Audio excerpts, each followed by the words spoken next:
चलो problem set 3 का question number 10। Question number 10 है, गिवन में लोग दिए, तुम लोग गिवन बना देना, मैं गिवन नहीं बना रहा हूँ। Segment A B is the diameter of the circle with centre C. तो तुम लोग गिवन कैसे बोलेंगे? गिवन में तुम लोग बनाएंगे तो तुम लोग गिवन बनाने आ जाना चाहिए। Point C is the centre of the circle and segment A B is the diameter. समझ है? तुम लोग चाहो तो सेम टू सेम ये स्टेटमेंट लिख सकते हैं। आगे उन लोग ने क्या बोले, line P Q is the tangent which touches the circle at point T. तो सेकेंड स्टेटमेंट तुम लोग ऐसा लिख सकते हैं, line P Q is a tangent at point T. Line P Q is a tangent at point T. तो ये T कौन हो जाएगा? Point of contact. इन्होंने क्वेश्चन में दिए segment AP is perpendicular to line P Q. AP perpendicular to line P Q. Perpendicular मतलब इधर 90 डिग्री है। समझ है? आगे क्या बोल रहे हैं, segment B Q is perpendicular to line P Q. ये जो बी क्यू है ना, ये भी लाइन पी क्यू से क्या है? परपेंडिकुलर है। और कुछ दिए नहीं। Prove that segment C P is congruent to C Q. Where is C P? तो ये कंस्ट्रक्शन नहीं है। Prove that segment C P. Segment C P कौन है? ये। तो सज्जन क्या करते हैं, इसको भी कंस्ट्रक्शन करते नहीं, ये कंस्ट्रक्शन नहीं है, ये प्रूफ करने का है। तो ये सेगमेंट सी पी की वैल्यू किससे कॉन्ग्रुएंट होना चाहिए? सेगमेंट सी क्यू से। Segment C P is congruent to segment C Q. Okay, segment C P is congruent to C Q. चलो शुरू करते हैं। टू प्रूव, मैं इधर टू प्रूव लिख रहा हूँ। टू प्रूव, क्या प्रूव करना है कि segment C P is congruent to segment C Q. Construction कुछ बन सक रहा है? कंस्ट्रक्शन ये, क्योंकि ये रेडियस हो सकता है ना, और ये क्या हो सकता है? टेंजेंट। तो रेडियस टेंजेंट से क्या रहता है? परपेंडिकुलर। तो फिलहाल तुम लोग ज्वाइन करो सी टी को। क्या करा मैंने? Draw segment C T. ये कंस्ट्रक्शन में लिखने का, ड्रॉ सेगमेंट सी टी। चलो प्रूफ। अभी ये दिमाग में तुम लोग कॉन्सेप्ट क्लियर कर लो।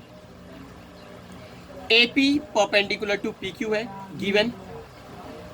AP perpendicular to PQ, given. BQ perpendicular to PQ, given. BQ perpendicular to PQ, given. अब तुम्हारे को ये भी मालूम है कि ये भी परपेंडिकुलर रहेगा, क्योंकि ये पॉइंट ऑफ कांटेक्ट है और ये कौन है? रेडियस। और ये कौन है? टेंजेंट। रेडियस टेंजेंट से क्या रहता है? परपेंडिकुलर। और रीजन क्या लिखेंगे? Tangent theorem. अगर तीन लाइन एक ही साइड पे परपेंडिकुलर है, ये सेगमेंट, ये सेगमेंट, ये सेगमेंट एक ही लाइन पे परपेंडिकुलर है, तो जो भी लाइन परपेंडिकुलर है ना, कौन कौन परपेंडिकुलर है? A P, C T, B Q, ये तीनों के तीनों पैरेलल हो जाएंगे। क्या हो जाएंगे? पैरेलल। रीजन क्या लिखेंगे? Perpendicular drawn to the same line are parallel to each other. तो चलो, दो गिवन और ये दिमाग। कौन सा दिमाग? कि segment C T is perpendicular to line P Q. Tangent theorem. ये तीनों परपेंडिकुलर होने की वजह से ये तीनों लाइन क्या हो जाएगी?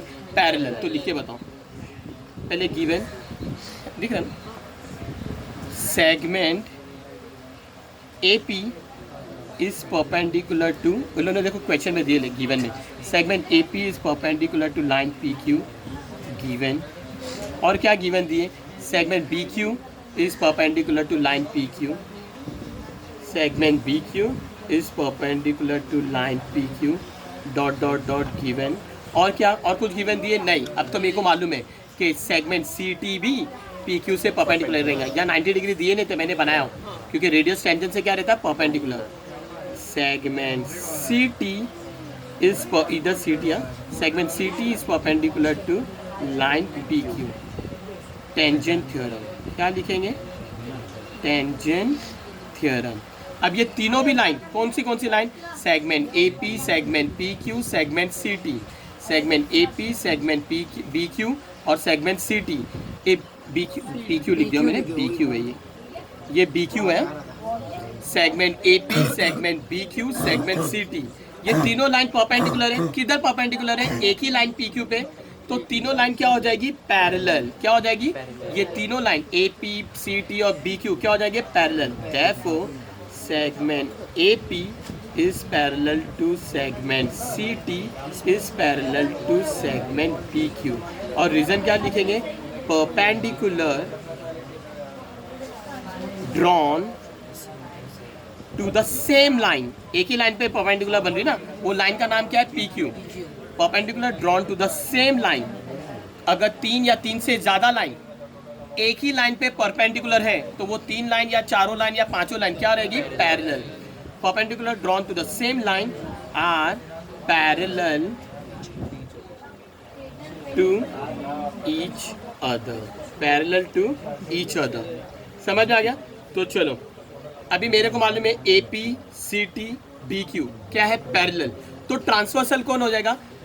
पी क्यू और ए बी। पी क्यू भी ट्रांसवर्सल, ए बी भी ट्रांसवर्सल। तो इधर लिख के बताओ, ऑन ट्रांसवर्सल। इधर तुम लोग ने पैरेलल बताया ना, तो अब ये पूरी स्टेटमेंट की वजह से ऑन ट्रांसवर्सल लिखने की जगह नहीं तो मैं इधर लिख रहा हूँ ऑन ट्रांसवर्सल। एक ट्रांसवर्सल का नाम है ए बी एंड दूसरे ट्रांसवर्सल का नाम है पी क्यू। दूसरे ट्रांसवर्सल का नाम क्या है? P Q. एक मिनट वीडियो पॉज करना, मेरे को जरा फिगर बनाने के। चलो मैं ये बेसिक बता रहा हूँ, तुम लोग देखो ये बुक के अंदर।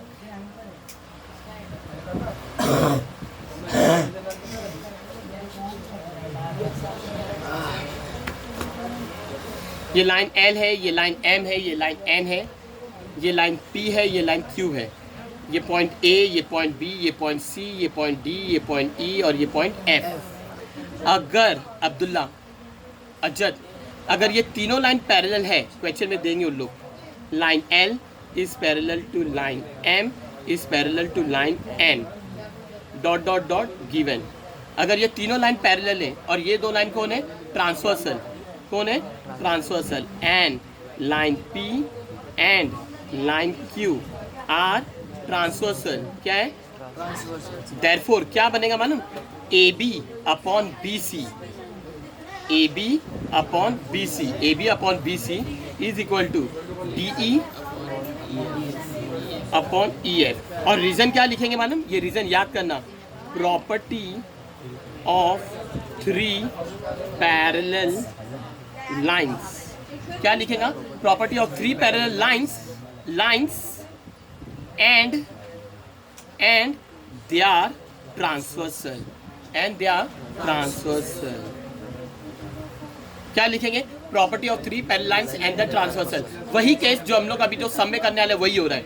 तीन लाइन पैरेलल है और दो ट्रांसवर्सल है, तो वैसे ही बनेगा A B upon B C is equal to D E upon E F. Reason क्या लिखेंगे? Property of three parallel lines and they are transversal. तो सेम यही हो रहा है। देखो A P C T B Q, उन लोग ने बोले नहीं थे कि क्वेश्चन में पैरेलल है, मैंने क्वेश्चन पैरेलल प्रूफ कर दिया। अगर ये तीनों लाइन पैरेलल है तो ये और ये कौन हो गया? ट्रांसवर्सल। तो क्या बनेगा? हाँ, A C A sorry P T upon T Q. तुम ऐसा भी लिख सकते हैं, ए सी अपॉन सी बी। लिख लो, ऐसा लिख लो, A C upon C B is equal to P T upon T Q. Correct? तुम ऐसा भी लिख सकते, P T upon T Q is equal to A C upon C B. और रीजन क्या लिखेंगे? इसको इक्वेशन नंबर 1 दो और लिख के बताओ, property of three parallel lines and their transversal. Property of three parallel lines and their transversal. But एक चीज और दिया लोग ने क्वेश्चन में, एक ये दो चीज परपेंडिकुलर दिए और एक ये दिए, A B is the diameter of the circle. कौन है? A B is the diameter of the circle. Given में जीवन होता है, ये डायमीटर दिए, पे अटेंशन है, डायमीटर दिए। अगर ए बी डायमीटर है तो ए सी और C B equal radii of the same circle. A C भी रेडियस है, सी बी भी रेडियस है ना। ए बी डायमीटर है, कैसे डायमीटर है उन लोगों ने क्वेश्चन में बोले ना। अब ऐसी भी डायमीटर नहीं बोलेंगे भी तो समझ में आता है। अगर सर्कल है, ये सेंटर है, सेंटर के पास से जो भी सेगमेंट या कॉर्ड पास होएगा, सेगमेंट या कॉर्ड, वो कॉर्ड क्या रहेगा? डायमीटर। समझ आए? But A C is equal to C B, but A C is equal to C B. Reason क्या लिखेगा? Radii of the same circle, radii of the same circle. Therefore अब इसको तुम लोग क्या करो, देखो यहाँ पे जो AC और CB है ना वो प्रपोर्शन में, और यहाँ पे जो AC और CB क्या है, इक्वल है। तो तुम लोग कर सकते ना, AC इसको अपॉन में बना सकते, AC अपॉन CB ना, AC ये CB को नीचे लेके आ जाओ, इसके जैसा नीचे आ गया।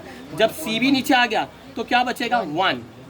CB के पहले कोई नंबर नहीं आने, 1 ना, CB के पहले कोई नंबर नहीं आने, 1। जब CB नीचे आ गया तो क्या बचा, 1। ये इक्वेशन नंबर 2, ये इक्वेशन नंबर 2। अब 1 और 2 को कंपेयर करो, from 1 and 2 AC upon CB की वैल्यू क्या है, 1।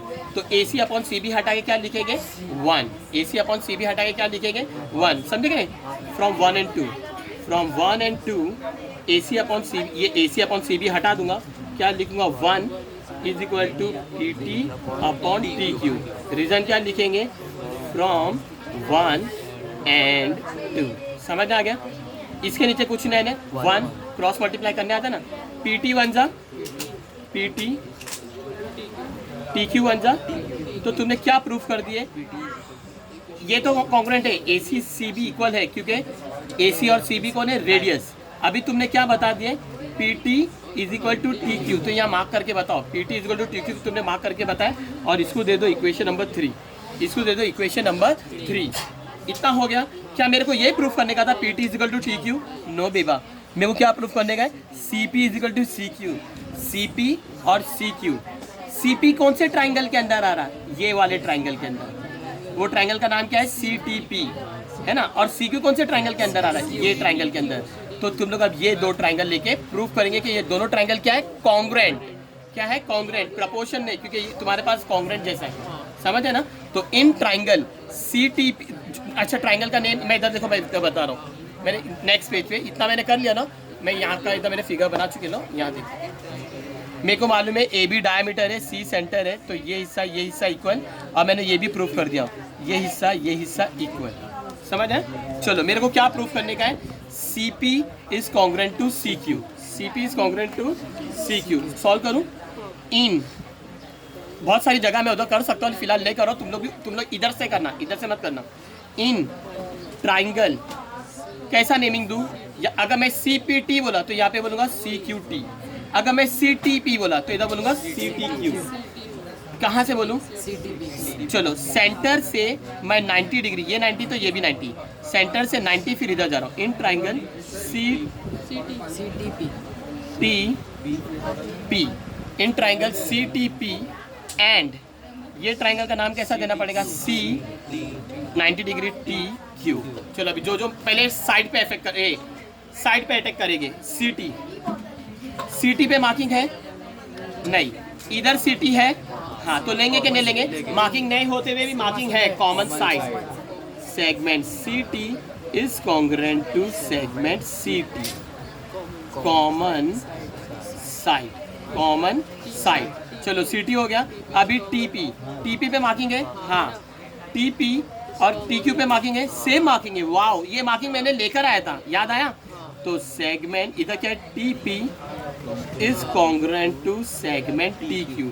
TP और TQ कहाँ से मिला, ये PT को बोलते हैं TP और TQ को TQ बोलते हैं, फ्रॉम 3।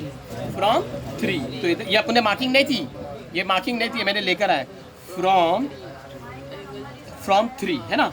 चलो अभी CP, अभी किस पे अटैक करेंगे, एक साइड बची ना CP, क्या CP पे मार्किंग है नहीं, क्या CQ पे मार्किंग है नहीं, अरे ये CP और CQ तो प्रूफ करने का है, CP और CQ तो प्रूफ करने का है, लेकिन मैं अभी प्रूफ नहीं कर सकता क्योंकि मैंने दो कंडीशन लिया हूँ, तीसरा कंडीशन स्टिल लेफ्ट, तो दो साइड लिया हूँ। अभी एक एंगल लेने के बचे, क्या लेने का बचा है, एक एंगल। अभी कौन सा एंगल, इधर C है, इधर भी C है, मैं चाहूँ तो C ले सकता हूँ, कॉमन एंगल, लेकिन मैं कॉमन एंगल से ज्यादा मैं जो एंगल पे मार्किंग दिख रहा है वो एंगल लूंगा। T पे मार्किंग है ना 90, तो T को ले लो, किसको ले लो, T को, समझ है ना, बोथ आर 90 डिग्री है ना, तो T ऑलरेडी बीच में, इधर भी T ऑलरेडी बीच में, तो वही सीक्वेंस में जाओ, angle CTP is congruent to angle CTQ, both are 90 degree, therefore triangle CTP is congruent to, similar मत लिखना क्योंकि यहाँ पे तुमने साइड प्रपोर्शन ने बताया, कॉन्ग्रुएंट बताया, triangle CTP is congruent to triangle CTQ by which test? दो साइड और एक एंगल है, तो SAS टेस्ट। ये साइड लिए, ये कॉमन साइड, दो एक कॉमन साइड और ये साइड, और बीच में क्या angle? SAS test. SAS test of congruency. समझ आ गया? दो ट्राइंगल कॉन्ग्रुएंट हो गए। अच्छा, मेरे को मेन क्या फाइंड करने बोले उन लोग ने? Segment CP is congruent to segment CQ। मैंने नहीं लिया हूँ, CP और CQ नहीं लिया हूँ, तो ले सकते हैं ना अभी। Segment CP is congruent to segment CQ। Reason क्या लिखेंगे? Corresponding side of congruent triangle. Proof करने के बाद ये लिखेंगे। A very very important question, hence proved. समझ है? ये सम के अंदर मैंने एक पेज के अंदर बेसिक बताया था। क्या बेसिक बताया था? अगर AP परपेंडिकुलर टू PQ है, PQ परपेंडिकुलर टू PQ है, और ये CT उन लोगों ने बोले नहीं थे परपेंडिकुलर, लेकिन मेरे को मालूम है CT परपेंडिकुलर टू PQ क्यों है? Tangent theorem. Tangent theorem. अब ये साइड A, ये सेगमेंट AP, सेगमेंट CT और सेगमेंट PQ, तीनों के तीनों किस पे परपेंडिकुलर है? लाइन PQ पे। तो ये तीनों लाइन क्या हो जाएगी? Parallel, perpendicular drawn to the same line, आप पैरेलल टू ईच अदर। अब मेरे को मालूम है ये तीनों लाइन पैरेलल है, ये भी ट्रांसवर्सल, ये भी ट्रांसवर्सल। तो 10th स्टैंडर्ड का property of 3 parallel lines and the transversal मालूम है ना? PT upon TQ is equal to AC upon CB। फिर मेरे को मालूम है क्वेश्चन में AB बोले डायमीटर, अगर AB डायमीटर है तो AC is equal to CB, radii of the same circle. अब दोनों रेडियस इक्वल है, तो दोनों रेडियस को मैं प्रपोर्शन में बता सकता हूँ, AC अपॉन CB, और उधर क्या देंगे 1, मालूम है ना? फिर सॉल्व कर देना, फिनिश्ड।